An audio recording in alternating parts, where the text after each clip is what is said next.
History unveiled, अब होगा इतिहास का पर्दाफाश।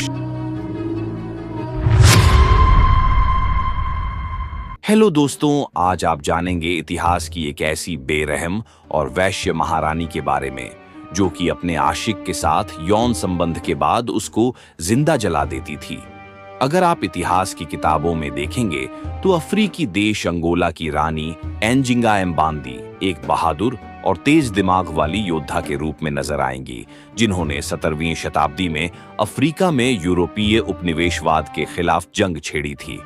लेकिन कुछ लोग उन्हें एक क्रूर महिला के रूप में भी देखते हैं, जिन्होंने सत्ता के लिए अपने भाई को भी मौत के घाट उतार दिया था। और यही नहीं, वह अपने हरम में रहने वाले पुरुषों के साथ एक बार यौन संबंध बनाने के बाद उन्हें जिंदा जलवा देती थीं।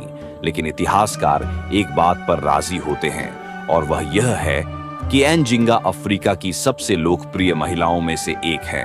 रानी या एंगोला एम्बांदू लोगों की नेता एंजिंगा दक्षिण पश्चिम अफ्रीकी देश एंदोंगो और मताम्बा की रानी थीं, लेकिन स्थानीय भाषा किम्बांदू में एंजिंगा को एंगोला कहा जाता था। यही वो शब्द था जिससे पुर्तगाली लोग इस इलाके को बुलाया करते थे। तो दोस्तों, अब आप जानेंगे कि आखिरकार इस क्षेत्र को अंगोला क्यों कहा जाने लगा। इस इलाके को ये नाम तब मिला जब पुर्तगाल के सैनिकों ने सोने और चांदी की तलाश में एंदोंगो पर हमला किया था। लेकिन जब उन्हें सोने और चांदी की खानें नहीं मिली तो उन्होंने ब्राजील में अपने नए उपनिवेश में मजदूरों के साथ व्यापार करना शुरू कर दिया। एंजिंगा का जन्म इस पुर्तगाली हमले के 8 साल बाद हुआ, और उन्होंने अपने पिता किंग एम्बांदी किलुंजी के साथ बचपन से ही आक्रमणकारियों के साथ संघर्ष किया। अंगोला की रानी एंजिंगा एम्बांदी साल 1617 में जब राजा एम्बांदी किलुंजी की मौत हो गई तो उनके एक बेटे एंगोला एम्बांदी ने सत्ता संभाली। लेकिन उनमें अपने पिता वाला करिश्मा और अपनी बहन एंजिंगा जैसी बुद्धि नहीं थी। एंगोला एम्बांदी को जल्द ही ये डर सताने लगा कि उनके अपने ही लोग एंजिंगा की तरफ से उनके खिलाफ षड्यंत्र कर रहे हैं, और इसी डर के चलते एंगोला एम्बांदी ने एंजिंगा के बेटे को मौत की सजा देने का ऐलान किया। लेकिन जब नए राजा ने खुद को यूरोपीय आक्रमणकारियों का सामना करने में असफल पाया, क्योंकि वह धीरे धीरे आगे बढ़ रहे थे और भारी जनहानि कर रहे थे, ऐसे में एंगोला एम्बांदी ने अपने एक करीबी सहयोगी की सलाह मान ली, पुर्तगाल के खिलाफ समझौतों की राजनीति। इसके बाद राजा एंगोला एम्बांदी ने अपनी बहन के साथ सत्ता को बांटने का फैसला किया। पुर्तगाली मिशनरियों से पुर्तगाली भाषा सीखने वाली एंजिंगा एक बेहद प्रतिभाशाली रणनीतिकार थीं। ऐसे में जब एंजिंगा बातचीत का दौर शुरू करने के लिए लुआंडा पहुंची तो उन्होंने वहां पर काले, गोरे और कई संकर जातियों के लोगों को देखा। एंजिंगा ने ऐसा नजारा पहली बार देखा था, लेकिन वो इसकी जगह किसी और चीज को देखकर आश्चर्यचकित रह गईं। दरअसल गुलामों को एक पंक्ति में खड़ा करके बड़े बड़े जहाजों में ले जाया जा रहा था। कुछ ही सालों में लुआंडा अफ्रीका में सबसे बड़ा गुलामों का अड्डा बन गया। लेकिन जब वह पुर्तगाली गवर्नर जोआओ कोरिया डे सोसा के साथ शांति वार्ता करने उनके दफ्तर पहुंची तो एंजिंगा के साथ जो व्यवहार किया गया उस पर इतिहासकारों ने टिप्पणियां की हैं, क्योंकि जब वह वहां पहुंची तो उन्होंने देखा कि पुर्तगाली आरामदायक कुर्सियों पर बैठे हुए हैं और उनके लिए जमीन पर बैठने की व्यवस्था की गई थी। ये देखकर एंजिंगा ने एक भी शब्द नहीं कहा, और उनकी नजर के इशारे को देखते ही उनका एक नौकर कुर्सी के अंदाज में एंजिंगा के सामने बैठ गया। फिर एंजिंगा उसकी पीठ पर बैठ गई और वह गवर्नर के बराबर ऊंचाई पर पहुंच गई। एंजिंगा ने इस तरह ये बता दिया कि वह बराबरी के स्तर से बातचीत करने आई है। बातचीत के लंबे दौर के बाद दोनों पक्ष इस बात पर सहमत हो गए कि पुर्तगाली सेना एंदोंगो को छोड़कर चली जाएगी और उनकी संप्रभुता को स्वीकार करेंगी।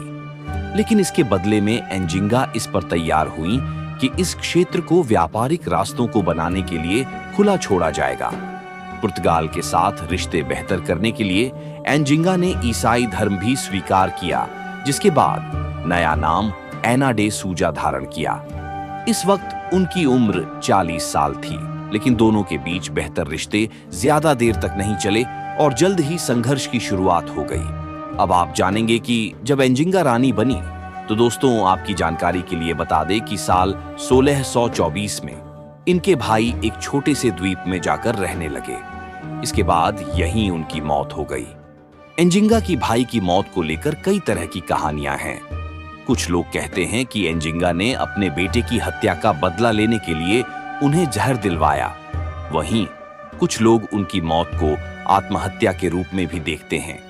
लेकिन इस सब के बीच में एंजिंगा एम्बांदे ने पुर्तगालियों और कुछ अपने लोगों की चुनौतियों का सामना करते हुए एंदोंगों की पहली रानी बनने का कीर्तिमान बनाकर दिखाया।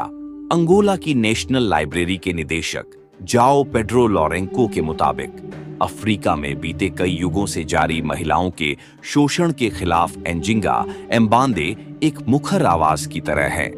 वह कहते हैं, उनकी तरह ही कई और हस्तियां हैं जो हमें ये समझने में मदद करती हैं कि अफ्रीका में सत्ता के ढांचे में फिट रहने के बावजूद महिलाओं ने इस महाद्वीप के विकास में योगदान दिया है। कुछ सूत्र कहते हैं कि एंजिंगा का अंदाज एक रानी के मुताबिक क्रूरता से भरा था। उदाहरण के लिए, राज्य की सीमा पर रहने वाले इम्बांगाला योद्धाओं की मदद लेना ताकि अपने प्रतिद्वंद्वियों को डराकर अपनी स्थिति को मजबूत किया जा सके। कई सालों तक अपने राज्य का नेतृत्व करने के बाद एंजिंगा ने अपने पड़ोसी राज्य मुताम्बा पर अधिकार कर लिया। इसके साथ ही अपनी सीमाओं की भी ढंग से हिफाजत की। ब्राजीली और पुर्तगाली लेखिका जोस एडुआर्डो अगुआलूसा कहते हैं, क्वीन एंजिंगा युद्ध भूमि में एक महान योद्धा ही नहीं बल्कि एक महान रणनीतिकार और राजनयिक थीं। वह पुर्तगालियों के खिलाफ लड़ी और डच्चों के साथ दोस्ती की। वहीं जब दूसरे राज्यों से संघर्ष होता था तो वह पुर्तगालियों से मदद ले लेती थी। सेक्स स्लेव से जुड़ी कहानी फ्रांसीसी दार्शनिक मार्किस de सादे ने इतालवी मिशनरी गियोवनी कावेजी की कहानियों पर आधारित एक किताब the philosophy of the dressing table लिखी है। कावेजी ने दावा किया था कि एंजिंगा अपने आशिकों को साथ सेक्स करने के बाद जलाकर मार देती थी। रानी एंजिंगा के हरम को चिपदोस कहा जाता था और इसमें रहने वाले पुरुषों को पहनने के लिए महिलाओं के कपड़े दिए जाते थे। यही नहीं, जब रानी को अपने हरम में मौजूद किसी पुरुष के साथ सेक्स करना होता था तो हरम के लड़कों को आपस में मौत होने तक लड़ना होता था। लेकिन जीतने वाले को जो मिलता था वो और भी ज्यादा खतरनाक होता था।